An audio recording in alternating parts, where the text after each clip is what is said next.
Hello everybody, स्वागत आज किसी ब्रांड न्यू वीडियो के अंदर में। और आज की इस वीडियो के अंदर मैं वापस से आ चुका हूँ एक और डीमन स्लेयर की माँ को कवर करने के लिए, जिसके अंदर मैं जो इन्फिनिटी कैसल की जो फाइनल आर्क को जो कवर करूंगा, जिसके अंदर मैं ये बताऊं कि आखिर कैसे जो सारे हासिराज मिलकर जो मुजान से फाइट करते हैं। और हाँ, वीडियो शुरू करने से पहले मैं तुम्हें बता दूं कि इससे पहले मैंने डीमन स्लेयर की इन्फिनिटी कैसल पर बहुत सारी वीडियोज और बना के रखे हुए हैं, जिसका लिंक तुम्हें डिस्क्रिप्शन के अंदर मिल जाए। उसकी प्लेलिस्ट भी तुम्हें वहीं पे मिल जाएगी, तो प्लीज जरूर से जाकर चेकआउट कर लेना उस वीडियो को। आज बढ़ते हैं आज की इस वीडियो के अंदर में, जहाँ पे तुम्हें याद हो कि लास्ट वीडियो के अंदर मैंने आखिर क्या बताया था कि जैसे कि तुम्हें याद हो कि सारे हासिराज जो है यहाँ पे तांजीरो के साथ मिलकर मुजान से फाइट कर रहे होते हैं। और उस समय पे गियोमी और सानमी वहाँ पे अवेलेबल नहीं थे, इसी वजह से वो लोग सभी मिलकर जो फाइट करने लगते हैं। लेकिन मुजान के पॉइजन की वजह से वहाँ पे तांजीरो जो बेहोश हो जाता है, और बाकी सारे हासिराज भी जो है उस समय तुरंत तो बेहोश नहीं होते, लेकिन उन पर जो है पॉइजन का हल्का हल्का इफेक्ट होने लग गया था। और यहीं पे जो है लास्ट वीडियो जो है खत्म हुई थी। तो आज की इस वीडियो के अंदर में जो मैं यहीं से कंटिन्यू करूंगा। इसके अलावा जो आज की इस वीडियो के अंदर में हम ये भी जानने वाले हैं कि आखिर क्यों जो है सिर्फ कमारो फैमिली ही सिर्फ सन ब्रीदिंग को यूज कर पाती है, और इसके अलावा जो उनका जो है यूरिची के साथ में क्या कनेक्शन है। और साथ ही में जो है हम ओबनायक की जो बैक स्टोरी को भी यहाँ पे जानेंगे, और इसके अलावा एक ऐसी चीज जानेंगे जो कि मुजान की मौत का यहाँ पे कारण बनती है। तो पूरी वीडियो को एंड तो जरूर देखना। तो यहाँ पे चैप्टर स्टार्ट होता है यहाँ पे तांजीरो के साथ में, जो कि जो है मुजान के पॉइजन की वजह से लगभग लगभग मरने ही वाला होता है। इसी वजह से जो अपनी इनहेरिटेड मेमोरीज में चला जाता है, और वो जो है वहाँ पे ये देखता है कि आखिर कैसे जो यूरिची अपनी पास्ट स्टोरी जो है यहाँ पे तांजीरो के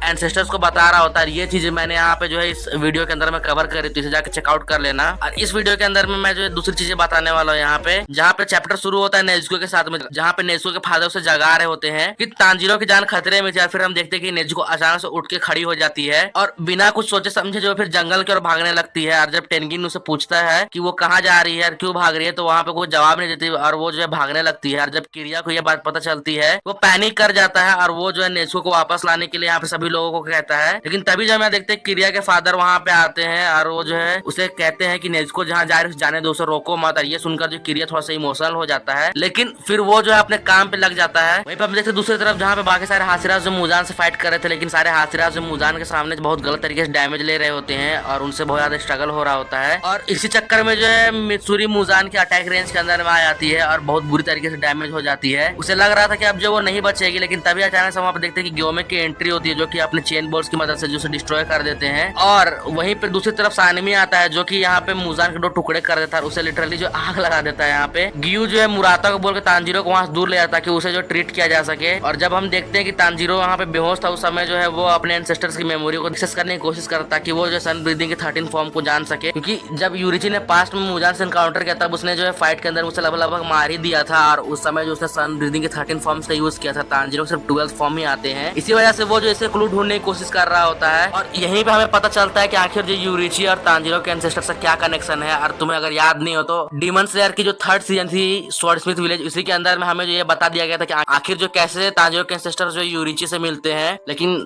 तुम्हें अगर ये चीज नहीं पता तो मैं तुम्हें यहाँ पे बता दूं कि जब मुजान को मारने में जब यूरिची फेल हो जाता है, उन्हें जो डीमन स्लेयर से निकाल दिया जाता है, तब जो है वो वापस से उसी जगह में जाते हैं जहाँ पे वो और उनकी वाइफ पहले रहा करते थे। लेकिन वहाँ पे एक न्यू फैमिली जो है बसने के लिए आ जाती है और जो है उन पर जो है एक डीमन हमला कर देता है। तो जब यूरिची वहां पहुंचते तो वो जो उस डीमन को मार के जो उस फैमिली को बचा लेते हैं। और वो लोग जो तांजीरो के एंसेस्टर्स थे और उसकी जो वाइफ थी वो जो प्रेग्नेंट थी, इसीलिए जो है यूरिची वहां पे जल्दी से जाता है, एक मिडवाइफ को लाकर जो है उनकी मदद करते हैं। और इसी वजह से जो है यहाँ पे तांजीरो के एंसेस्टर और यूरिची की बॉन्डिंग बहुत ज्यादा बढ़ जाती है, जहाँ पे यूरिची अपनी बैक स्टोरी सुनाता है कि कैसे जो है वो मुजान को मारने में फेल हो गया था। ये चीजें मैंने इस वीडियो के अंदर में कवर करी है। इसके बाद फिर यूरिची जो कुछ समय तक वहाँ पे उनकी फैमिली के साथ में रुकता है, और जब वो वापस कुछ दिनों के बाद जो वहाँ से जाने के लिए निकलता है, तब जो है यहाँ पे सुमियोशी की वाइफ जो है यहाँ पे यूरिची से रिक्वेस्ट करती है कि वो जो उसकी शॉर्ट स्किल वहाँ पे दिखाए। इस पर यूरिची मना नहीं करते, बल्कि वो जो है अपनी सन ब्रीदिंग को जो है उसे दिखाते हैं। और ये देखकर जो लोग इतने ज्यादा खुश हो जाते हैं कि उनकी खुशी कोई ठिकाना ही नहीं था, क्योंकि वो जो सन ब्रीदिंग जो डांस करते वो जो ऐसा लग रहा था कि जैसे कोई स्पिरिट जो यहाँ पे डांस कर रही हो। वो जो है बिल्कुल भी ऐसा नहीं लगता कि वो जो शॉर्ट चला रहे हो। और इस चीज को जो है यहाँ पे सुमियोशी जो है पूरे अच्छे से देख लेता है और उसे जो अपने दिमाग में याद कर लेता है। और वो यूरिची को कहता है कि वो वहाँ पे कुछ दिन और रुके, लेकिन यूरिची वहाँ पे रुकना नहीं चाहता, इसीलिए यूरिची अपने इयरिंग्स को यहाँ पे सुमियोशी को गिफ्ट कर देता है। और इसके बाद फिर जो है वो वहाँ से फाइनली जो है लास्ट बार उनसे मिलता है, फिर वो वहाँ चला जाता है। लेकिन सुमियोशी जो है इसी से बड़ा दुखी था। वो जो है यूरिची को थैंक्स कहता है कि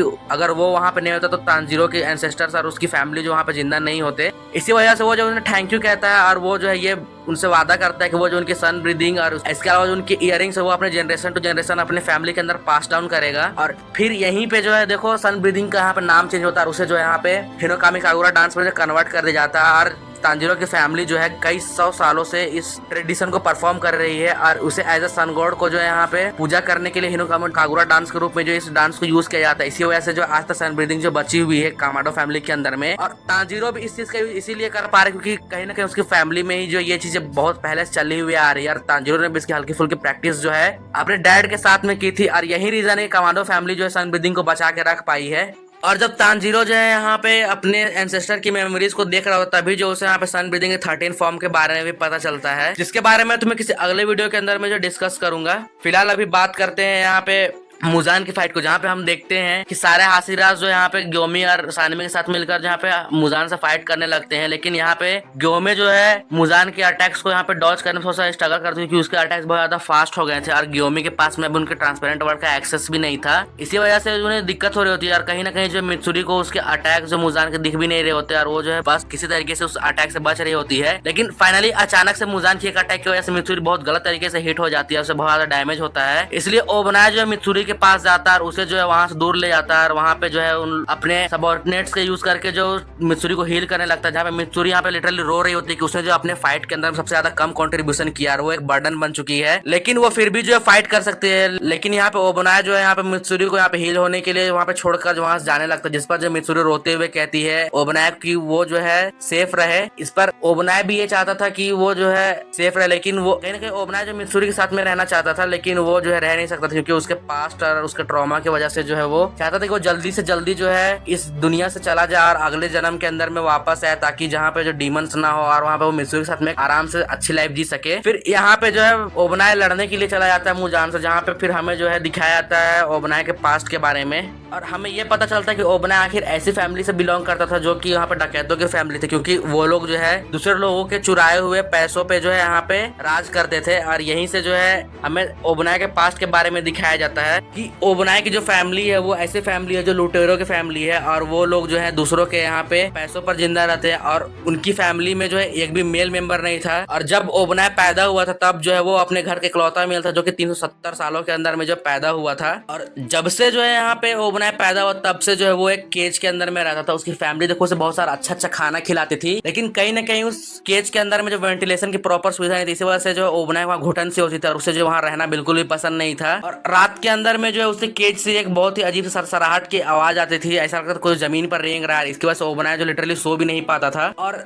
जब एक दिन जब वो अचानक से 12 साल का होता है तब जो उसकी फैमिली उसे घसीट कर उसे केज के बाहर निकालती है और उसे जो है एक डीमन के सामने ले जाती है। और वो डीमन जो है एक बहुत बड़े रूम के अंदर में था, क्योंकि देखो यहाँ पे ओबनाया की जो फैमिली उस डीमन को जो है देवता की तरह पूछती थी और वो डीमन का जो आधा शरीर था सांप की तरह था। वो स्नेक डीमन जो है ओबनाया और उसकी फैमिली को बहुत सारी कीमती चीजें ला कर देती थी जिन इंसानों को वो जो खाया करती थी, और इसके बदले में जो है ओबनाया के परिवार वाले जो अपने बच्चों को सैक्रिफाइस करते थे उस डीमन को, क्योंकि देखो उस डीमन को जो है बच्चे खाना बहुत ज्यादा पसंद था, बिल्कुल ओरोचिमारू की तरह ही। इसी वजह से जो है वो लोग उसे सर्व किया करते थे। लेकिन जब यहाँ पे ओबनाया पैदा होता है तब वो जो है बहुत ज्यादा रेयर होता है, क्योंकि 370 सालों के अंदर में कोई भी मेल जो वहाँ पैदा नहीं होता। इसी वजह से वो डीमन जो है वो चाहती थी कि वो ओबनाया को जो है इतने छोटे में ना खाए, इसलिए वो चाहती थी वो जो थोड़ा सा बड़ा हो जाए। इसीलिए जो है ओबनाया के घर वाले जो उसे केज के अंदर में रखते थे और उसे जो है बाहर निकाला था जब वो जो 12 साल का हो जाता है। लेकिन यहाँ पे वो डीमन कहते हैं कि अभी भी जो है ये थोड़ा सा छोटा ही है, उसे थोड़ा सा बड़ा होने दो तभी जो है वो उसे खाएगी। और यहाँ पे जो है ये देखकर ओबनाया समझ जाता है कि अब जो वो जिंदा नहीं बचने वाला है और वो जो है यहाँ से भागना चाहता था। इसी वजह से वो जो है अपने घर वालों की एक हेयरपिन को चुरा लेता है और उस केज के अंदर में जो है होल करने लगता ताकि वो जो वहां से एस्केप कर सके। लेकिन उसे हमेशा ये डर लगा रहता था कि अगर किसी ने उसे पकड़ लिया तो उसकी खैर नहीं। और उसी केज के अंदर में जो है एक सांप जो है वहां पे आता जो कि ओबनाया का इकलौता फ्रेंड था, क्योंकि उसके अलावा उसके साथ में कोई भी नहीं था जिस पर वो भरोसा कर सके। एक दिन अचानक से जो है ओबनाया किसी तरीके से केज को जो है यहाँ पे तोड़ देता है और वहां से एस्केप करके निकल जाता है। लेकिन जब वो रास्ते में भाग रहा होता है तब जो है यहाँ पे हम देखते हैं कोई स्नेक डीमन जो है उसके बारे में पता चल जाता है उसके भागने के, और वो उसका पीछा करने लगती है। लेकिन यहाँ पे रेनगुकू के फादर वहां पे आते हैं और वो जो ओबनाया को वहां से बचा लेते हैं स्नेक डीमन से और उसे मार देते हैं। जब रेनगुकू के फादर जो ओबनाया को उसकी बहन के पास ले जाते हैं जो की अपने फैमिली के अंदर में इकलौती बची हुई थी, तो देखो जो उसकी बहन जो है उसे एक्सेप्ट करने से मना कर देती है और उसे ब्लेम करती है कि ओबनाया के भागने की वजह से वो स्नेक डीमन ने जो है लिटरली उसके पूरे परिवार को मार दिया दिया है और इस चीज को लेकर जो है यहाँ पे